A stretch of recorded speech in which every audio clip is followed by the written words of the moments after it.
স্বরাষ্ট্র মন্ত্রণালয় স্বরাষ্ট্রমন্ত্রী তিনি যে একজন ব্যর্থ, তিনি যে আসলে পাবলিক ফাংশনগুলো কিভাবে ডিল করতে হয় তিনি যে সেটা মোটেই জানেন না। একদম অপদার্থ একজন মানুষের একজন দায়িত্বশীলতার পরিচয় দিচ্ছে।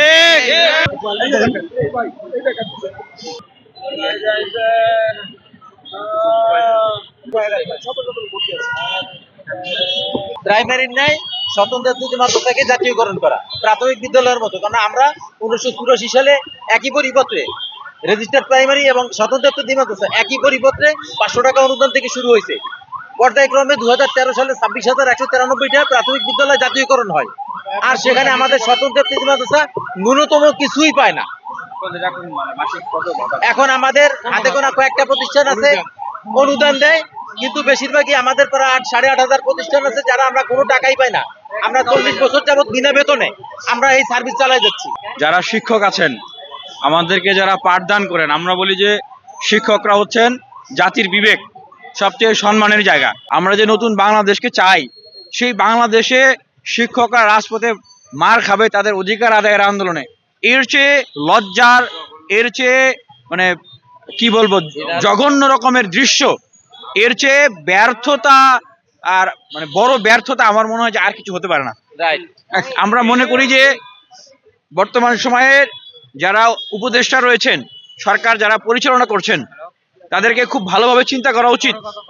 1 নম্বর সেটা হচ্ছে যে যেই কাজগুলো বিগত সময়ে বিগত সরকারগুলো করতে পারে নাই, সেই কাজগুলো ভবিষ্যতে মানুষ পাবে, যারা ক্ষমতায় আসবে সরকার পরিচালনা করবে তারা করতে পারবে, এই আশায় কিন্তু মানুষ জীবন দিয়েছিল।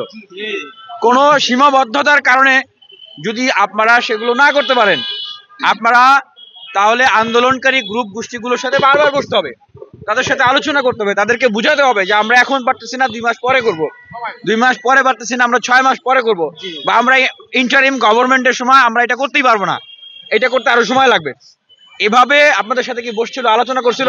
আগস্ট মাসে যখন আমরা প্রধান উপদেষ্টার কার্যালয় অভিমুখে পদযাত্রা করে স্মারকলিপি দিয়েছিলাম, তখন আমাদের কাছে 1 মাস সময় চাইছিল যে আমরা 1 মাস পরে আপনাদেরকে একটা সমাধান দিব, কিন্তু সেখান থেকে আজকে গড়াইতে 6 মাস অতিবাহিত হলো। এখন পর্যন্ত আমাদের সাথে ভালো আচরণ তো করেই নাই, ভালো কিছু সংবাদ আমাদেরকে দেয় নাই। বল প্রয়োগের যে সংস্কৃতি, যেটা আমরা বিগত সময় দেখছি, বিশেষ করে আওয়ামী লীগ সরকারের সময় যারা বল প্রয়োগ করত, যেখানেই আন্দোলন হতো লাঠি চার্জ করতো, মারতো, গ্রেপ্তার করতো। আজকে যে বর্বরচিত দৃশ্য এই বাংলাদেশে রচিত হয়েছে, মানুষ এটিকে চরমভাবে ঘৃণা জানাচ্ছে।